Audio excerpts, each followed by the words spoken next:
Kerala hotel and restaurant association സംസ്ഥാന വ്യാപകമായി നടത്തുന്ന ധർണയുടെ ഭാഗമായി കോട്ടയം ജില്ലയിലും അവശ്യ സാധനങ്ങളുടെ വിലവർധനയ്ക്കെതിരെ ഞങ്ങളിന്നിവിടെ ഒരു ധർണ നടത്തുകയാണ്. ബഹുമാന്യായ കോട്ടയത്തിൻ്റെ MP ഫ്രാൻസിസ് ജോർജ് അവർകളാണ് ഇന്നത്തെ ഈ ധർണ ഉദ്ഘാടനം ചെയ്യുന്നത്. നമുക്കറിയാം, കഴിഞ്ഞ കുറേ കാലമായി അവശ്യ സാധനങ്ങളുടെ വില 4 ഇരട്ടി വർദ്ധിച്ചിരിക്കുകയാണ്.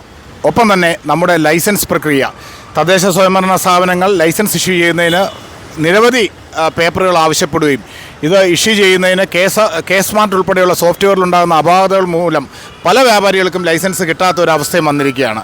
അപ്പോൾ ഇത്തരം കാര്യങ്ങളിൽ ശക്തമായ ഒരു ശ്രദ്ധ കേന്ദ്ര സംസ്ഥാന സർക്കാരുകളുടെ ഭാഗത്തു നിന്നും ഉണ്ടാകണമെന്നുള്ള കാര്യത്തിലാണ് ഞങ്ങൾ ഇന്നിവിടെ ഈ ധർണ സംഘടിപ്പിക്കുന്നത്. ഒപ്പം അനധികൃത വ്യാപാരശാലകൾ, ഇത്തരം വ്യാപാരശാലകൾ അനവധി കുടുംബങ്ങളെ സംരക്ഷിച്ചു പോരുന്ന ഹോട്ടൽ വ്യവസായ മേഖലയ്ക്ക് ഭീഷണിയായി മാറിയിരിക്കുകയായിരുന്നു. ഇവരെ നിരുപാധികം അവർക്കെതിരെയുള്ള കർശനമായ നടപടികൾ കേന്ദ്ര സംസ്ഥാന സർക്കാരുകൾ സ്വീകരിക്കണമെന്നും കൂടി ഞങ്ങൾ ഈ അവസരത്തിൽ ആവശ്യപ്പെടുകയാണ്.